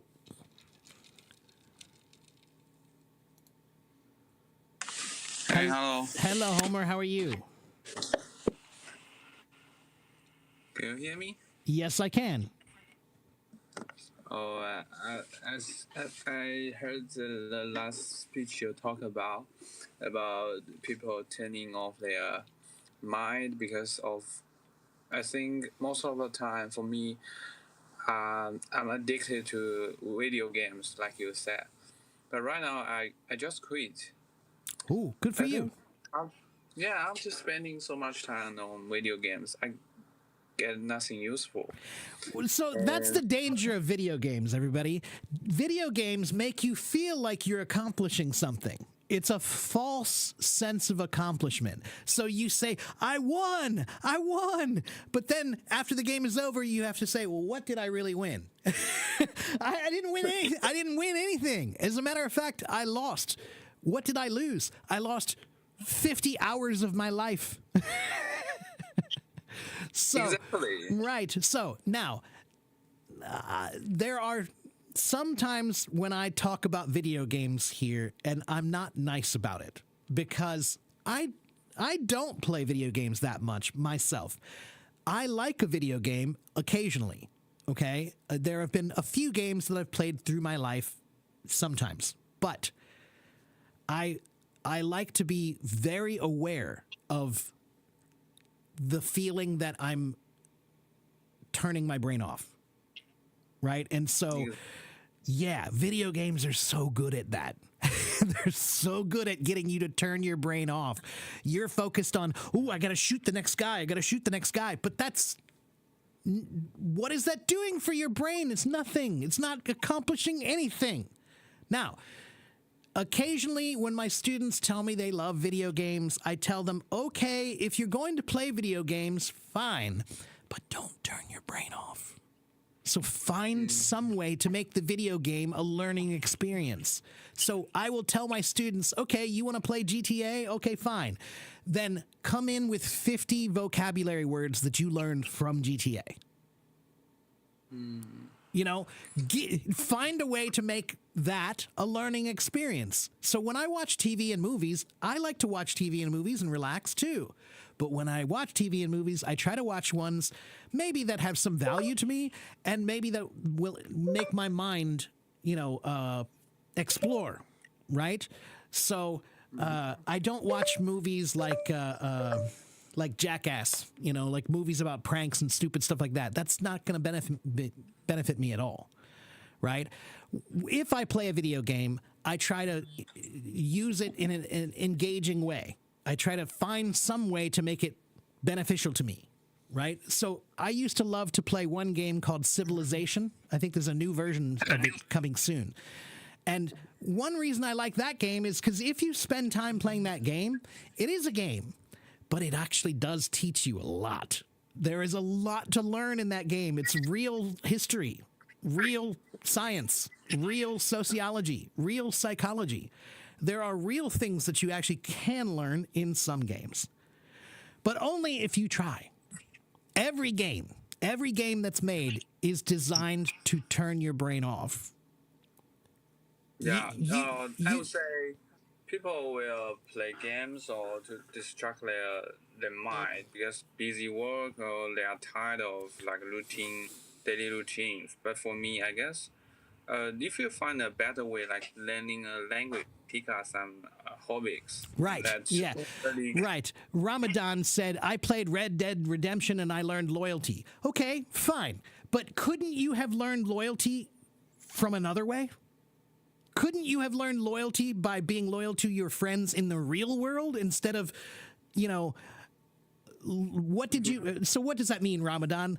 Loyalty means what? You showed up on time to play a game with some friends around the world? That's loyalty? That's a sad definition of loyalty, man. That's a very sad definition of loyalty. All my friends, we got together to play a video game together. We're loyal. No, you're not. You are, unfortunately, you have too much time on your hands. That's all I can say. That's a group of people with too much time on your hands. And what you call loyalty, you're really just justifying it. You're justifying your playing it by you're saying that, well, my friends and I are friends. We're good friends, so that's why it's good. But you can make friends without that. So why do you need it? So again, listen, I'm not telling you not to play video games. I'm not telling you not to watch TV and movies. I'm not telling you not to watch sports. I'm telling you not to turn your brain off. Yeah, I think when I play like TikTok or another social platforms, I watch a lot of, like you mentioned, NBAs, but in real life, I'm more into playing basketball rather than watching this basketball. Right. That's more. Yeah. So I don't care how bad you are. You could be the worst basketball player ever, but you get more benefit trying to play real basketball than you do playing a video game. Yeah. Okay. So in your life, you will learn much more. You will gain much more by actually playing instead of pretending to play. All right. Can you learn strategy from video games? Yes, you can.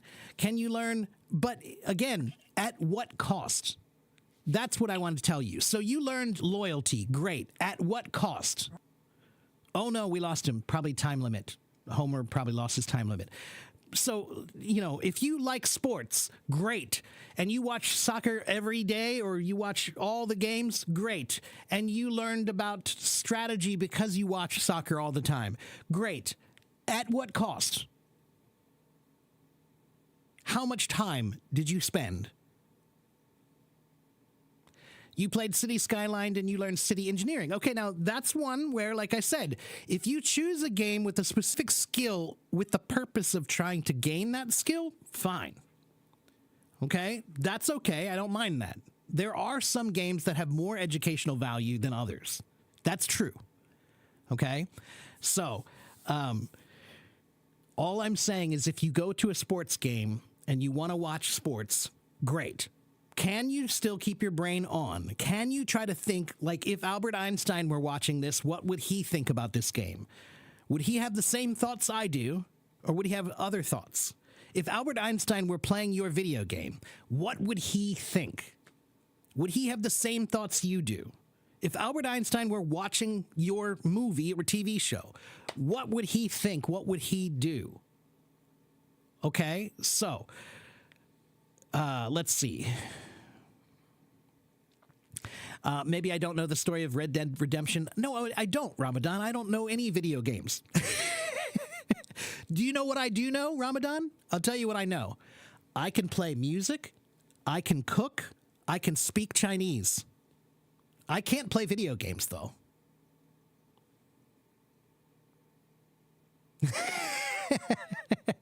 So you spend your time how you want to. I'll spend my time how I want to. But I try not to turn my brain off so much. Okay? That's really what it comes down to. I try not to turn my brain off so much.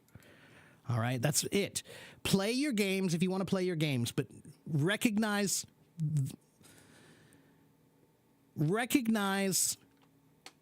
that it is stealing time from you. Recognize that it is stealing time from you. Okay? Thank you, Gunter. Gunter knows I got to cook for Gunter. All right? Just don't turn your brain off, everybody. Come on. You have the most powerful thing right here. Why? Why do you want to turn it off? You know? Yeah. Okay. Crystal, let's talk to Crystal. What time is it? And hello, Miguel, over there in my YouTube. Okay. Hello. Hello, Crystal. Hello. How are you? Long time no see. Yeah. 好久不见. Yeah. And I want to. Yeah. I haven't turned my brain off, so I feel very tired, but very powerful. Okay, so yes, you do need to turn your brain off sometimes to recharge, to relax. But there are positive ways to turn your brain off and negative ways to turn your brain off, right? So meditation. Yeah. Meditation is a positive way to turn your brain off. Right? Sleeping. Just good sleep. If you're not getting enough sleep, that's a problem. You turn your brain off when you sleep, right? So there are positive ways to turn your brain off, right? And again, if you want to turn your brain off sometimes when you watch TV, that's okay. Just be aware. Be aware. And this method, just like the play video game or watch the TV, at that time you feel very relaxed, but after that you feel like, oh, what I have done. Right. I have done nothing. Right. Yeah. Yeah, that happens a lot. Empty. Yeah, that happens a lot. Yeah, that's, again, video games and movies and TV shows and social media, sometimes they give us a false sense of accomplishment. A false sense of accomplishment. So you think you won. You think, oh, I won. But what did you win? What did you win, everybody? You didn't win anything. You lost time. You lost. You just lost. Yeah. And I at first I want to thank you for your inviting me on the stage, and I want to tell you a news that recently I have talked to many Italians.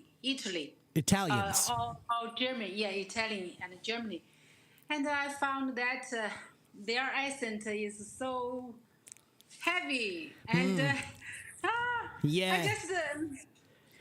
I just understand about 50%. Then other 50% I have to guess what they are talking.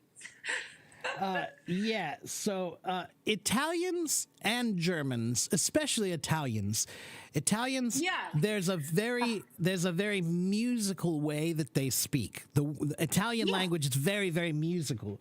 Not clear. Just Let's see, hold on. okay. Phrases. So, for example,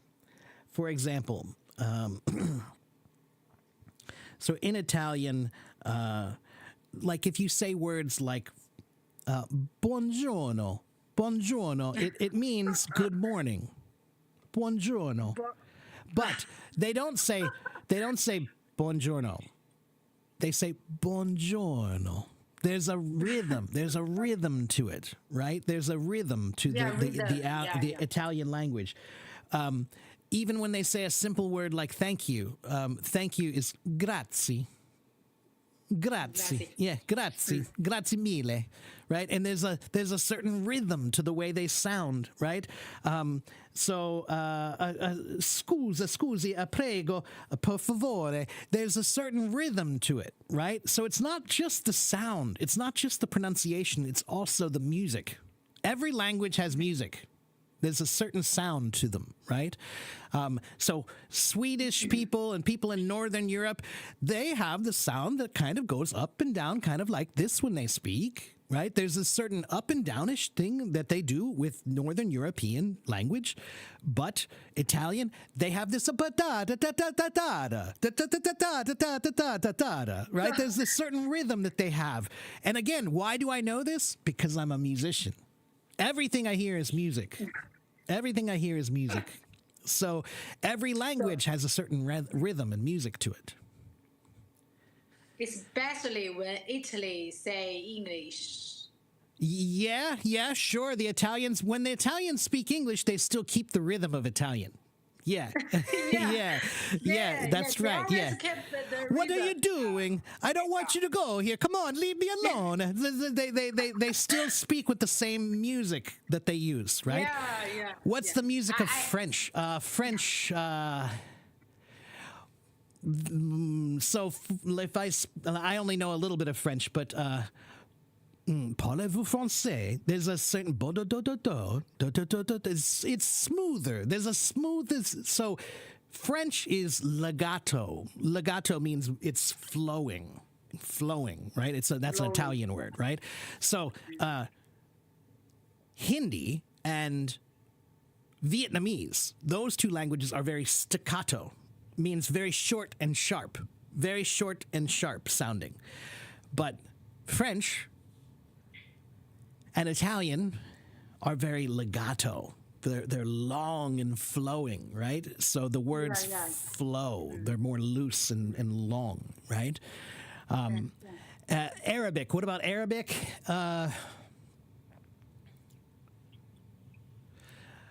The music of Arabic. Maybe I don't know enough. I know a few words. So just for example, in Arabic, when you just say hello in Arabic is assalamu alaikum, and someone will reply wa alaikum assalam.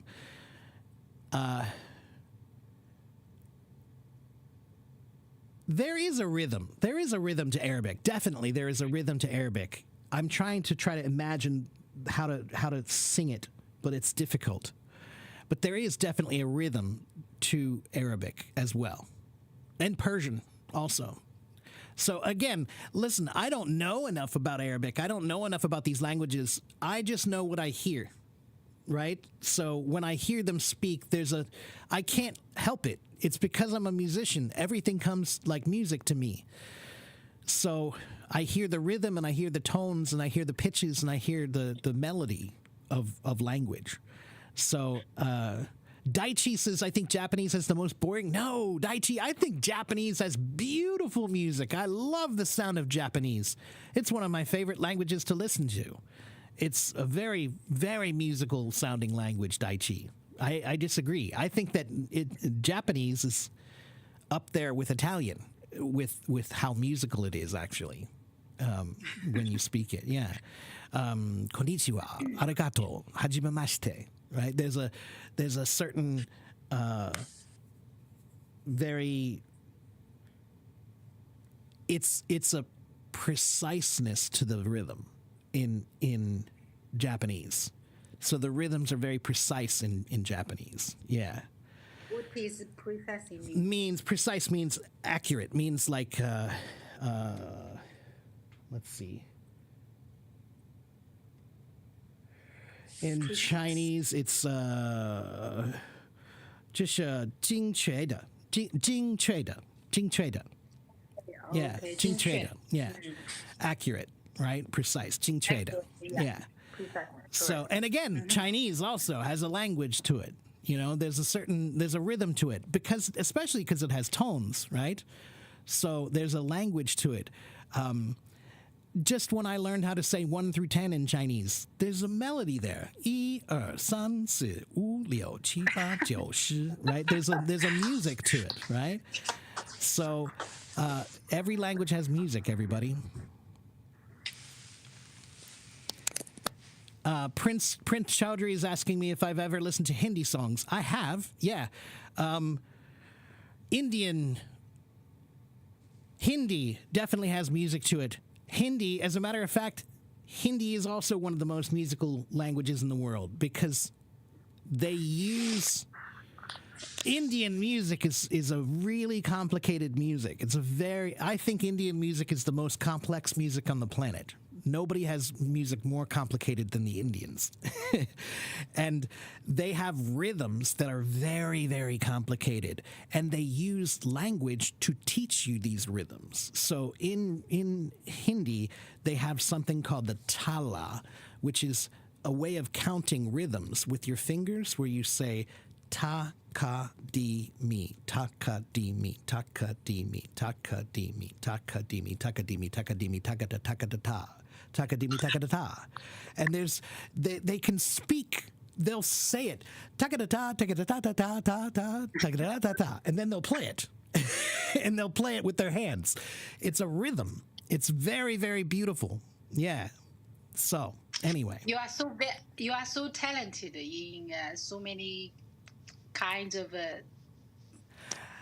I've always loved to learn about culture. So when I was young, I didn't know that I was interested in languages, but I knew I was interested in the world, right? So I learned about food, and I learned about music, and I learned about languages, and I learned about art and history and, culture. Yeah. So, anyway. And yeah, it helps. It helps when you're learning other languages if you know a little bit about, the things you learn in one language can help you in another one sometimes. So, Mark, and what is the Z zone between you and me, you and China? What is the what? I just learned a new word. Z zone. Z zone. 时区. Date zone. You mean the time zone? Time zone, yeah, right. Yeah, so like you mean what time is it here compared to there? It's 11. Yeah. It's 11 a.m. here right now. It's 11 a.m. So it's a 13-hour difference right now from most of China. It's a 13-hour difference, right? But in a few weeks, in America, we have this thing called daylight savings time, where in the winter the hours get moved back 1 hour and then moved forward in the spring. Right? So right now, we're 13 hours difference. But in March, it will go back to 12 hours difference. So it's easy to tell the time because it's the same time. If it's 12 o'clock midnight in China, it's 12 o'clock p.m. here. If it's 10 o'clock at night in China, it's 10 o'clock a.m. here. A half day. Yeah, that's right. 12 hours difference. Exactly 12 hours. So it's easy. It's the other side of the planet. That's exactly why it's 12 hours, because I'm literally on the other side of the planet. Yeah. So it's time your the lunch. Yeah, soon. In another, sometime in the next hour, I'll have lunch. Yeah. Okay. So thank you. I want to say goodbye, and it's already 12 o'clock in the morning. Okay. All right. So the word that you learned is Zeitzone. But if I remember, Zeitzone, yeah. yes, but if I remember right, the word Zeit, that's the German word for time, if I remember right. Yeah, I just Yeah. want to tell you that. Yeah, right. I found the first, German policy, That's right. So homepage. that's why when you said it, I didn't recognize it because that's not the English word. In English, we say time zone, but yeah, Zeitzone and Zeit is time. And so yeah, there you go. Okay. Okay. All Thank right. you. Thank you, Christine. It was nice to see you again. I'll see you next time. Bye bye. Okay. See you soon. Bye bye. What do I work? You're looking at it. I'm a teacher. I'm teaching right now. That's my work. I'm a teacher. Okay? Jeromil, it's time for me to go, unfortunately. It has been 2 hours. I've been here for 2 hours, so I do need to go. But before I go, please make sure you guys go to my website. Here's my website. Go to my website. You'll find my live stream schedule. So if you like my live streams, then go to my website and you'll see all of my schedule. I also have voice streams. I do 5 live streams every week. I do five voice streams every week. Okay, 5 live streams, 5 voice streams every week. And you can also go to my website and find every resource you need. So look, here's my website, everybody. Here is my website. Okay, this is my website right here, and I'm giving you the address in the chat. If you go to my website, you can buy private lessons from me here, book online, okay? Or you can look at my live stream schedule to see when my voice streams and my live streams are. So I will be on tonight. I have another voice stream tonight called What Would You Say? English speaking practice for many situations, right? So what would you say? That's tonight, all right? So you can see my whole schedule here for my live streams, all right? You can also go here to resources. And if you click on resources, look, everything you need to study is right here. If you want to work on your speaking, click on speaking. Great English speaking practice resources. 1, 2, 3, 4, 5, 6. 6 different links that you can open to practice your speaking resources or speaking practice, right? If you want to do your vocabulary, here, 1, 2, 3, 4, 5, 6 different links. 6 different links for you for vocabulary, all right? So everything you need to self-study is right here. Reading, writing, listening, speaking, grammar, vocabulary, pronunciation, and over here is IELTS and TOEFL preparation. Okay? Yes, the link is right here. This is the link to my page. Go sign up. Go sign up. Go sign up. AFIEC English. AFIEC English. AFIEC English. Okay? That's my website. I have been here for 12 years. I have 79,000 followers. About 1 million people have watched me, and I am a real teacher, so follow me, okay? Okay, guys, that's going to be it for me today. It's time for me to go have some lunch, but I'll be back tonight for my voice room, so make sure you join and come back and see me again, okay? All right, guys, that's going to be it. Have a good morning, have a good afternoon, have a good evening.